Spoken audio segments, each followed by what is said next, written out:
Édition spéciale de Radio JM, en hommage à Jean-Claude Gaudin, avec toute l'équipe de la rédaction, présentée par Laura Sahin.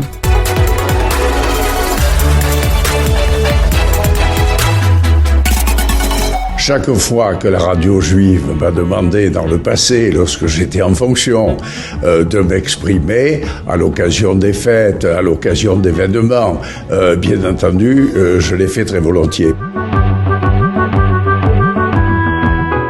J'ai toujours observé une neutralité suffisante par rapport au dialogue, à l'écoute et aux échanges qui se font sous l'autorité de la radio juive. Il était une bête politique, personnage tout droit sorti d'une œuvre de Pagnol, une gouaille et un charisme sans pareil. Lui, le gamin de Mazargues aux origines modestes, le bon vivant.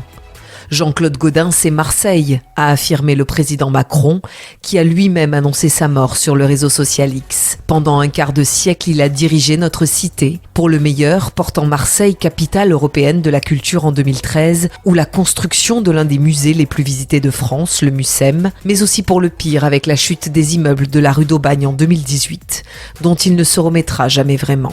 Gaudin, c'est une vie consacrée à son sud, son soleil et ses petits arrangements intrinsèquement liés à la vie politique qu'il animait. Ambitieux jusqu'au bout des doigts, en mars 1986, il prend la présidence de la région Provence-Alpes-Côte d'Azur. 3 ans plus tard, il est élu sénateur des Bouches-du-Rhône jusqu'en 1995, puis de nouveau entre 1998 et 2017. Il porte une gueule, une voix, un nom. Il porte Marseille de tout son corps et de toute son âme. Enfin, et c'est aussi pour ça qu'il marque l'histoire de notre ville, il devient maire de Marseille en 95, 2001, 2008 et 2014. 25 années à porter les couleurs de la belle et rebelle Marseille. Celle dont tout le monde parle sans en connaître les habitants ni leur histoire. Celle qui fait la une des journaux télé et inspire les séries B. Marseille, le plus grand amour de Jean-Claude Gaudin. L'actuel maire de Marseille, Benoît Payan, principal opposant politique pendant de longues années, s'est laissé envahir par l'émotion, les yeux rougis par la tristesse de voir partir ce monstre sacré de la politique locale. Bien, mesdames, messieurs les journalistes, c'est avec beaucoup d'émotion et beaucoup de tristesse que j'ai appris ce matin le décès de Jean-Claude Gaudin à l'âge de 84 ans. Jean-Claude Gaudin, c'était un enfant de Marseille, né à Mazargues en 1939. Il n'a hérité de rien, si ce n'est la conscience profonde que l'engagement était quelque chose de primordial dans la vie. Si ce n'est un amour immodéré pour sa vie, un amour profond. Cet amour l'a conduit, cette passion l'a conduit toute sa vie à se consacrer à cette ville. Il a gravi un à un les paliers, une à une, les marches de la République. Conseiller général, conseiller municipal dès 1965, conseiller régional, député, président de groupe, sénateur. Il a été pendant 25 ans maire de Marseille et aura siégé de 1965 à 2020, ici dans la ville de Marseille. J'ai la singularité d'avoir été son adversaire politique et aujourd'hui, je suis son successeur. J'ai eu la chance de faire mes armes face à lui. Et je garde de lui une leçon importante, celle de toujours conserver l'unité de la ville.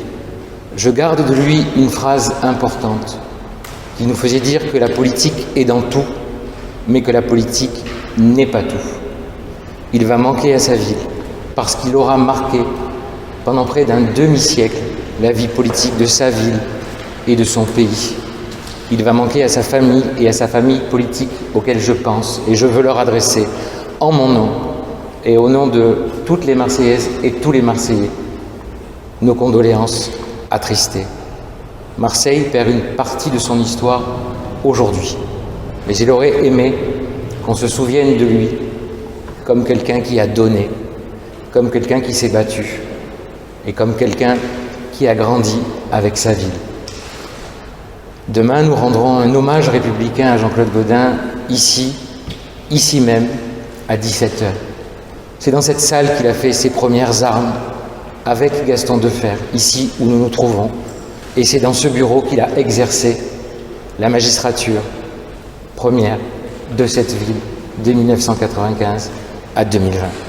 Dans les jours qui viennent, ces obsèques auront lieu à la cathédrale de la Major et j'invite bien évidemment les Marseillaises et les Marseillais qui veulent lui rendre hommage à s'y rendre. Parmi les poulains que Jean-Claude Gaudin a formés, il y a le président de la région Sud, Renaud Muselier, 65 ans, qui ne cache pas sa nostalgie et les souvenirs qui s'entrechoquent à l'annonce du décès de son mentor. Quand on m'a prévenu du départ de Jean-Claude, c'était submergé de tristesse en fait, immédiatement. Et puis derrière, toute une série de souvenirs, parce que j'ai fait ma vie politique avec lui quand même.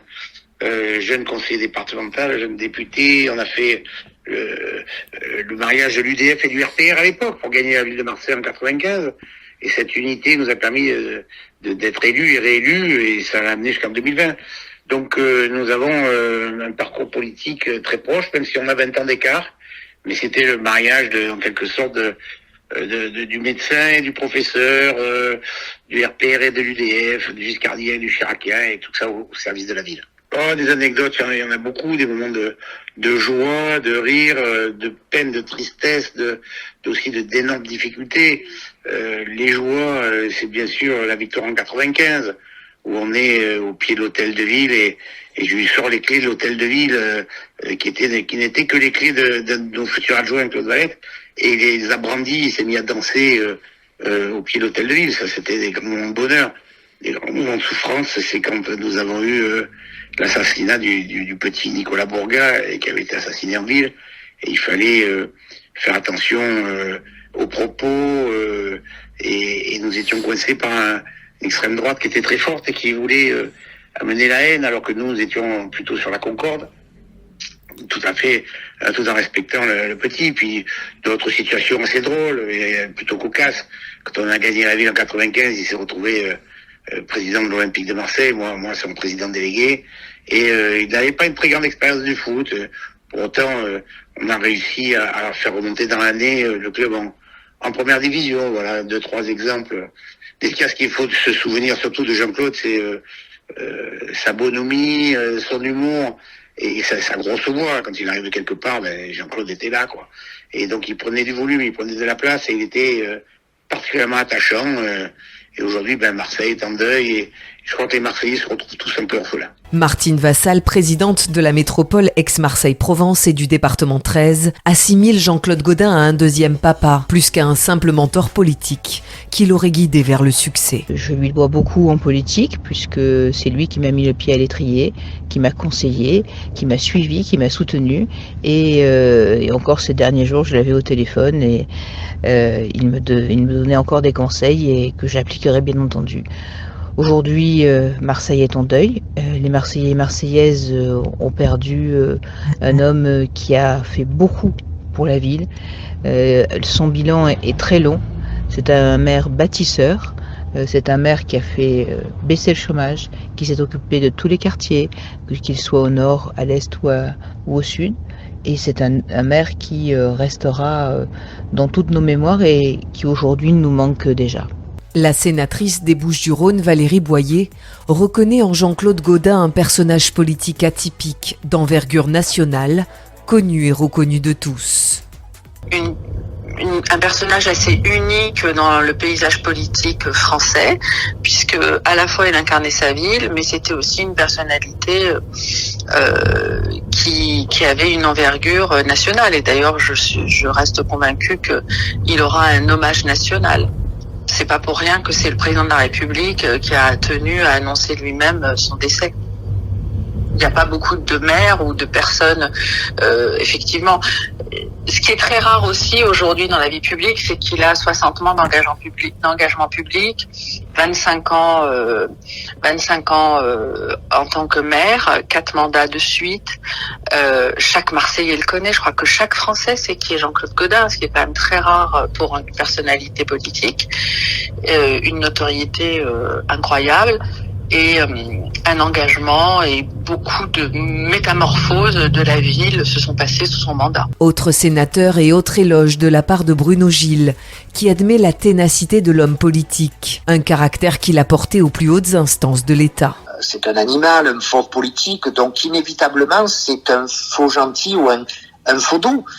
C'est-à-dire que Jean-Claude Gaudin avait cette capacité parfois d'être très très dur et de pouvoir parfois ne pas reprendre sur une liste telle ou telle personne pour faire du renouvellement et en même temps avoir cette capacité à continuer à avoir des relations exceptionnelles avec cette même personne, parce qu'il avait cette bonhomie, il avait ses bons mots, il avait cette faconde provençale qui faisait que il arrivait à faire passer à peu près toutes les choses, y compris des choses qui étaient parfois difficiles à entendre. Donc l'homme était chaleureux, sympathique, tout le monde sait que c'était un très bon vivant, et passer des heures au restaurant avec lui, que ça soit au niveau local ou au niveau national, on savait que c'était toujours des bonnes heures où il y allait y avoir des belles histoires, des histoires politiques bien sûr, mais pas que. Donc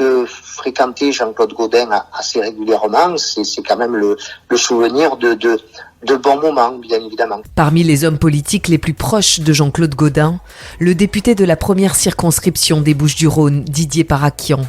Il va d'ailleurs dans quelques heures rejoindre le cercle familial de l'ancien maire de Marseille, lui qui lui a tout appris. Je perds mon père spirituel en politique. Je perds un mentor, celui qui m'a tout appris. Figurez-vous que je viens d'atterrir en Arménie et j'ai appris cette nouvelle terrible. Et là, je m'apprête à rentrer à Marseille parce que je veux être à côté de ses proches. Je faisais partie de ses proches.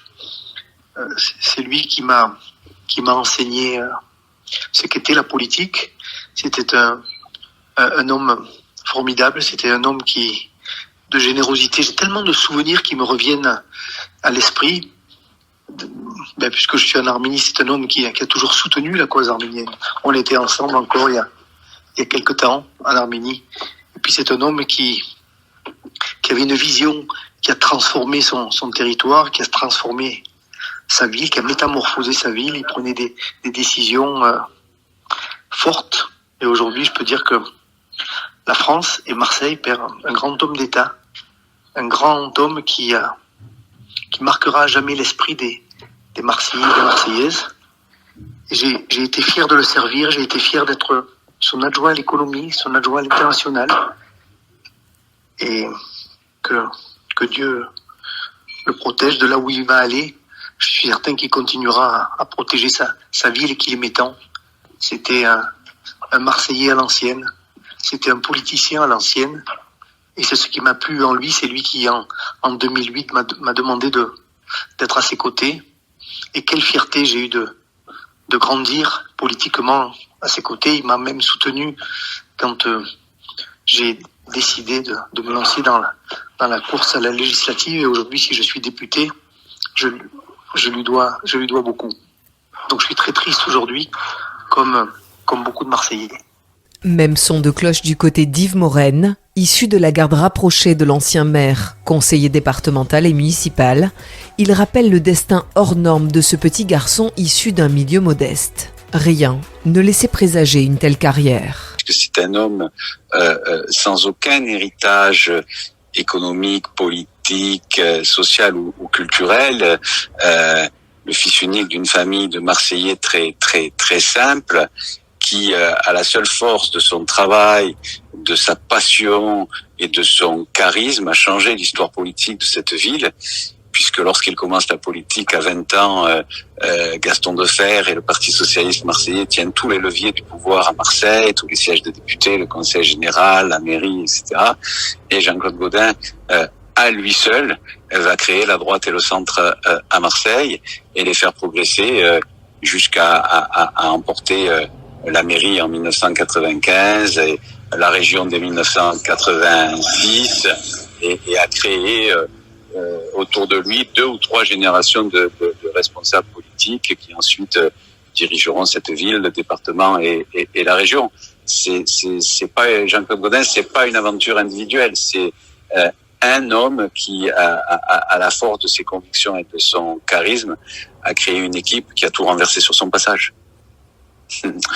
Sa voix, c'est ce qui me manquera le plus. Nos conversations, quand il a quitté la mairie, il m'a dit bon Yves, maintenant ça suffit, monsieur le maire, tu vas m'appeler Jean-Claude. Et c'était devenu ensuite un jeu avec nous, entre nous. Chaque fois qu'il m'appelait, et allô Yves, bonjour, c'est Jean-Claude. Et moi, invariablement, de lui répondre bonjour monsieur le maire, comment allez-vous? Voilà. Comme beaucoup, l'actuelle présidente de 13 Habitat, Nora Preciosi, a longtemps travaillé avec Jean-Claude Gaudin, soulignant l'importance d'un tel personnage à la tête de la deuxième ville de France. Il disait souvent une phrase très importante quand on était en réunion: il n'y a qu'une seule communauté, ce sont les Marseillaises et les Marseillais. Il n'a jamais divisé personne. Et ça a été un homme humain, ça a été quelqu'un de très proche de ses élus. Il a fait, il a été, c'est en fait, comment vous dire, c'était un homme de cœur. On peut pas lui enlever, on peut le critiquer aujourd'hui, mais c'est inacceptable, inadmissible ce que l'on dit aujourd'hui de lui. Moi, je ne garde que cette belle image, ce vrai Marseillais, ce vrai maire qu'on avait. C'était un vrai maire. J'étais dans la rue, il y a des gens qui sont venus me présenter leurs condoléances comme si j'étais un membre de sa famille. Donc vous voyez, les gens, ils étaient vraiment tristes et peinés. Aujourd'hui, pour moi, Marseille, c'est une ville triste. Et puis d'avoir perdu ce grand homme, ça nous attriste, ça nous fait mal. Et puis il a été très proche de ses élus. À chaque fois qu'on a eu besoin de lui, il a été présent. Sa gentillesse, sa force d'esprit, il m'a beaucoup apporté. Il m'a appris ce que c'était la politique. Parce que la politique, je pensais que c'était un monde de gentils. Il m'a beaucoup protégé, beaucoup apporté. Et grâce à lui, j'ai grandi et je voulais lui dire merci du fond du cœur. La relève politique Laure-Agnès Karadec, conseillère métropolitaine à la tête de la Fédération Les Républicains des Bouches-du-Rhône, voit en Jean-Claude Gaudin l'exemple type d'un homme politique au service du citoyen, au service des Marseillaises, des Marseillais. Parce qu'il y avait un attachement fort à Jean-Claude Gaudin qui savait montrer combien il aimait Marseille et combien il aimait les Marseillais, avec des attentions permanentes lorsqu'il en rencontrait. Puis même après son mandat, un grand succès lorsque il était dans des lieux publics, les gens venaient volontiers vers lui. En lui témoignant son affection. Et puis c'est quelqu'un qui aura marqué Marseille, évidemment à travers tous ses mandats politiques, son intérêt pour la ville et le fait de vouloir faire en sorte qu'elle se développe, qu'elle rayonne, qu'elle soit attractive, qu'elle crée de l'emploi, et tout cela au profit des Marseillais.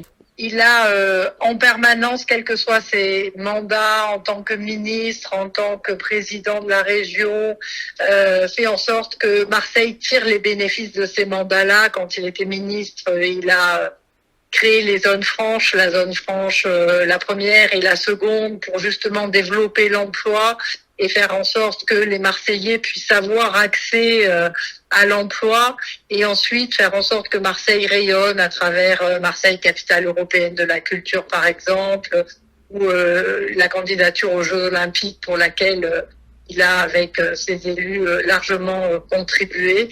Donc c'était vraiment Marseille avant tout. Le président de la Chambre de commerce et d'industrie Aix-Marseille-Provence, Jean-Luc Chauvin, reconnaît le travail porté par Jean-Claude Gaudin pendant les 25 années à la tête de la mairie, permettant ainsi un essor économique incontestable dans la cité. Notre ville lui doit nombre d'infrastructures économiques, touristiques, urbaines, culturelles et sportives, et de grands événements qui lui ont permis de se transformer et de grandir. Malgré les ordres de la République, ses nombreuses responsabilités nationales ne le détourneront jamais de sa passion et de son amour pour Marseille. Au contraire, il s'en servira pour aider Marseille. Cette ville populaire, fraternelle et méditerranéenne qu'il incarnait à merveille grâce à son accent chantant, sa verve légendaire et son humanité si attachante. Cette ville qui lui ressemblait tant. Son engagement absolu pour Marseille et sa personnalité unique resteront gravés dans la mémoire collective des Marseillaises et des Marseillais. La team CCIMP, l'ensemble des élus et des collaborateurs de la Chambre de commerce et d'industrie d'Aix-Marseille-Provence présentent leurs sincères et attristées condoléances à sa famille et à ses proches. Parmi les indiscrétions recueillies ici et là, celle de l'ancienne chef du service politique du journal La Provence. Marjorie Chouraki a fréquenté Jean-Claude Gaudin pendant de longues années, du côté de la presse. L'homme politique était un passionné. vraiment un passionné de la politique, un gourmand, je dirais même, de la politique. Il en faisait de la dentelle. Il en faisait son quotidien. Il aimait la politique autant qu'il aimait Marseille. Oui, j'ai côtoyé l'homme plusieurs fois.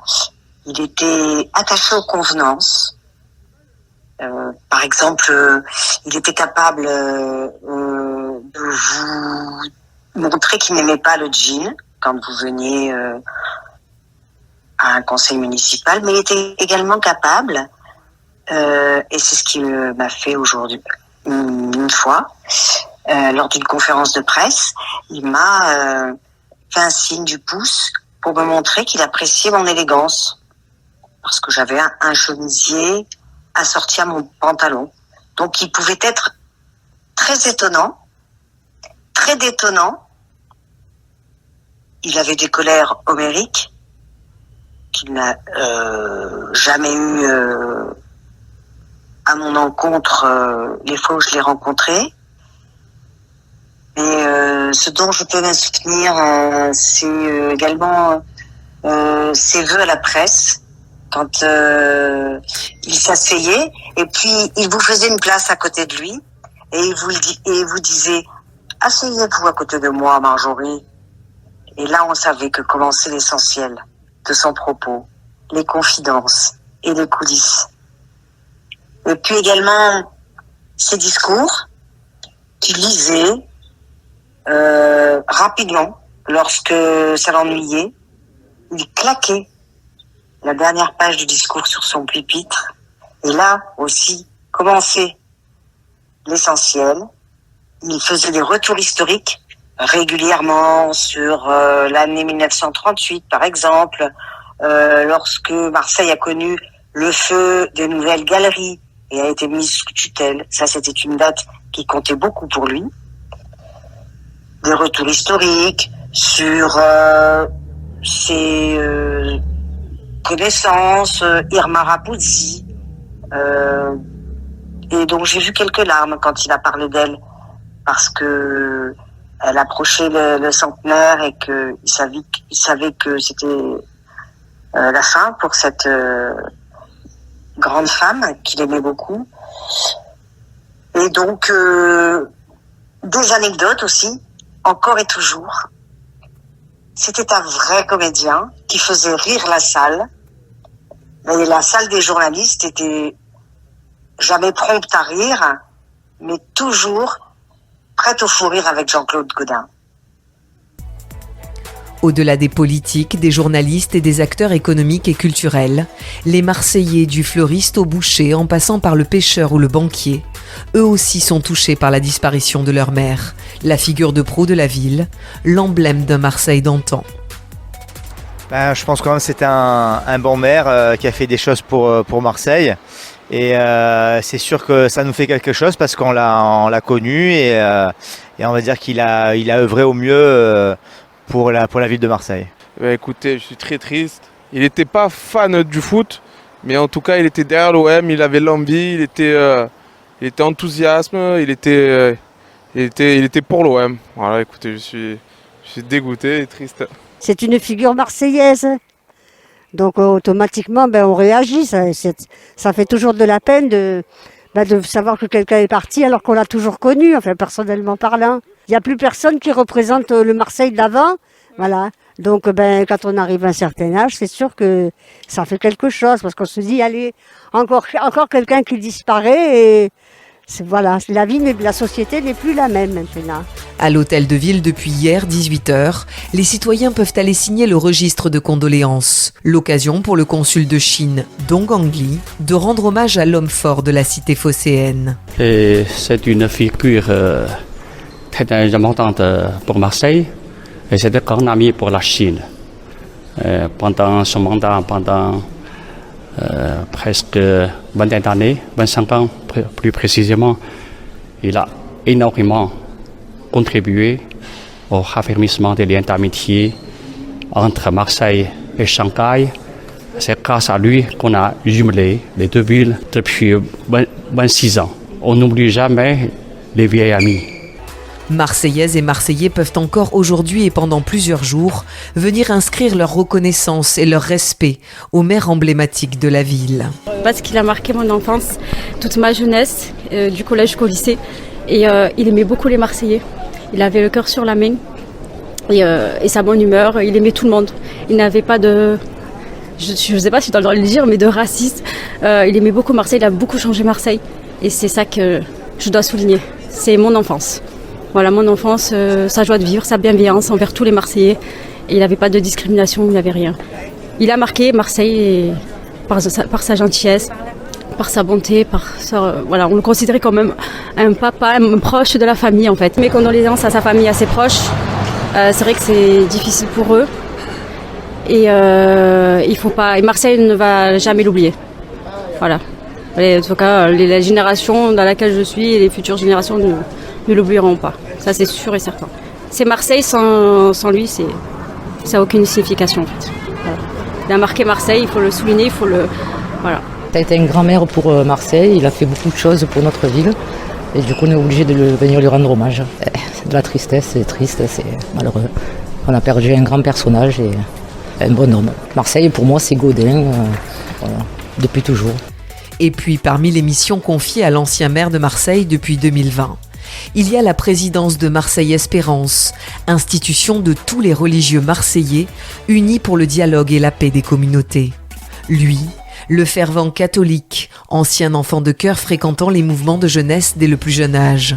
Et c'est un jour de Pentecôte que Jean-Claude Gaudin tire sa révérence. Le curé de la paroisse de Mazargues, le père Michel Le Piouf, nous rappelle l'importance de sa foi tout au long de ses 84 années de vie. Jean-Claude Gaudin était identifié à sa ville de Marseille, mais aussi à son village de Mazargues. Dévoué comme un maître de saint ou un curé de campagne, connaissant tout le monde et y consacrant tout son temps et son énergie. Le catholicisme ouvert des prêtres de Mazargues qui l'ont marqué dans sa jeunesse et le christianisme social du MRP, Parti démocrate chrétien, centriste européen, sont restés ancrés en lui. C'était un homme de foi attaché à sa paroisse, à l'école de la Sainte Trinité et à l'église de Marseille. C'est un frère, un paroissien qui nous quitte et l'église du village garde sa mémoire comme une stèle qui garde la mémoire de lui et de sa famille. Le grand rabbin de Marseille, le Rav Réhouven Ouana, se rappelle de l'investissement sans relâche de l'ancien maire au service du dialogue interreligieux. C'est avec beaucoup d'émotion que j'ai appris son décès et que la communauté entière a appris le décès du maire emblématique de la ville de Marseille, qui laisse, comme nos maîtres nous le disent, un Shem Tov. C'est-à-dire qu'à chaque fois qu'on parle de lui, c'est un nom qui rappelle cette personne qui était pleine d'amour pour sa ville, pour les citoyens de la ville, pour Marseille. C'était l'emblème même de la ville. Sans parler bien sûr de sa volonté de faire en sorte à ce que toutes les communautés, il disait sans cesse que Marseille est une communauté où énormément de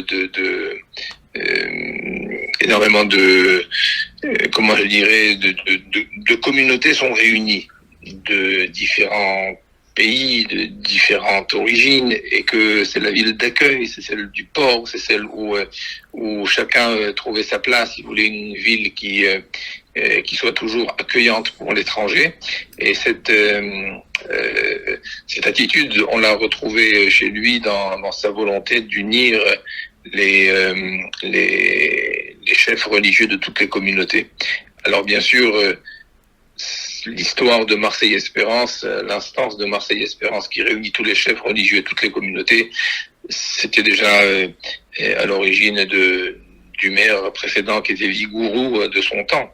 Mais le maire Jean-Claude Gaudin a toujours continué avec beaucoup de ferveur, avec beaucoup d'insistance pour que cette instance puisse continuer afin de faire en sorte à ce que les communautés vivent à Marseille en paix, dans la cohésion, avec une certaine fraternité sans importer des conflits d'ailleurs ici. Et il insistait beaucoup pour que nous soyons tous unis derrière cette cette mission-là. Tout comme le Ravouana, l'ancien président du CRIF Marseille-Provence, maître Isidore Aragonès, a longtemps fréquenté Jean-Claude Gaudin, le sollicitant notamment lors de l'emblématique dîner du CRIF, organisé chaque année à Marseille. Je me souviens, lorsqu'il venait au dîner du CRIF, se plaisait à dire à l'applaudimètre, je suis le meilleur. Maintenant, il me reste à vous apporter mon soutien effectif au niveau du CRIF, car j'ai un attachement véritable pour la communauté juive de Marseille qui a tellement apporté à notre ville. Ça, c'est des propos que j'ai souvent entendus chez lui et je pense qu'ils étaient sincères. Et c'est vrai que pendant toutes ces années, nous avons eu d'excellents rapports. Il a toujours répondu favorablement à toutes les demandes que nous faisions de soutien, de manifestation, de solidarité. Je pense que c'était un ami de la communauté et j'ai beaucoup de tristesse après avoir appris son décès. Lors d'un dîner du CRIF, Simone Veil devait venir à Marseille, mais malheureusement une grève des pilotes empêchait Simone Veil de venir et il m'avait téléphoné, il m'a dit « elle ne peut pas venir, alors si vous voulez, je pourrais prendre la parole à sa place et je pourrais même dire son discours ». Ce qui vraiment était plutôt anecdotique parce qu'on voulait Simone Veil et non pas Jean-Claude Gaudin qui s'exprimait à sa place. Voilà. Mais c'était un petit peu tout l'esprit de Jean-Claude Gaudin et aussi son désir d'être présent en ce qui concerne l'action que nous menions au sein de la communauté juive de Marseille. J'avais beaucoup d'affection pour lui. L'actuelle présidente du CRIF Marseille-Provence, Fabienne Bendayan, perpétue cet hommage rendu au premier homme de la ville pendant tant d'années. Jean-Claude Gaudin laisse derrière lui un héritage indélébile. C'est un homme qui a consacré sa vie au service de sa ville natale, Marseille, mais aussi de son pays, avec un dévouement inébranlable et une passion rare. Jean-Claude Gaudin a su transformer, moderniser Marseille en faisant une métropole dynamique, attractive, ouverte sur le monde. Son action en faveur de l'aménagement urbain, du développement économique ou encore de la culture a laissé une empreinte durable sur la ville. Il a été un fervent défenseur des valeurs républicaines, un acteur clé de la vie politique française, apportant son expérience, sa sagesse à des débats souvent houleux. C'était un homme proche de la communauté juive, toujours avec simplicité, proximité. Alors il faut, je crois, souhaiter que son parcours, que ses réalisations continuent d'inspirer les générations futures. Lionel Stora, président du Fonds social juif unifié Marseille-Provence, se remémore l'homme derrière la carapace politique, l'humain derrière les jolis discours. Jean-Claude Gaudin fait partie de ces gens dont on croit qu'ils sont immortels en fait, et son départ c'est une grosse page qui se tourne. C'est une personne qui était inscrite dans le paysage marseillais, connue de chacun, appréciée de chacun en réalité, et qui était proche de la communauté, d'ailleurs proche de toutes les communautés. Même comme ministre, si ma mémoire est bonne, il a été ministre de l'intégration, pas seulement, mais en particulier. Et c'est une personne qu'on aimait rencontrer. C'était jamais anodin. Il avait à la fois de la bonhomie et un franc-parler. Et puis quand on le croisait, on retenait toujours quelque chose, un geste, une parole, un sourire. C'est quelqu'un qui nous manquera, je pense. Le président du consistoire israélite de Marseille, Michel Cohen-Tenoudji, appréciait le contact avec celui qui a toujours défendu les membres de la communauté juive de Marseille.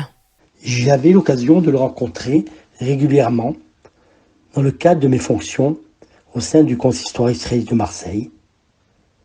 J'ai toujours été accueilli par un homme aimable, toujours à l'écoute des problèmes de la communauté et aussi, surtout, attentif à trouver les solutions. Il accordait une importance particulière au culte, lui-même véritable catholique fervent. Je crois que je garderai le souvenir d'un homme très charismatique et chaleureux. Mais au-delà de son attachement pour la communauté juive de Marseille, Jean-Claude Gaudin avait un intérêt certain pour Israël.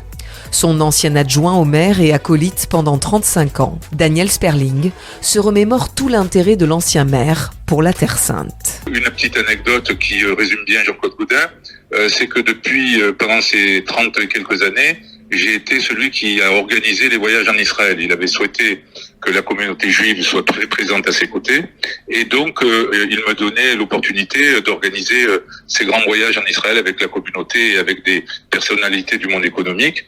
Et une anecdote particulière, c'est qu'il a été très étonné quand je lui ai fait avoir une plaque à son nom, toute faite de marbre, notamment à côté de Jérusalem, dans une très grande forêt, notamment qui avait été réalisée par le KKL, et il l'a découvert puisque je ne l'avais pas prévenu.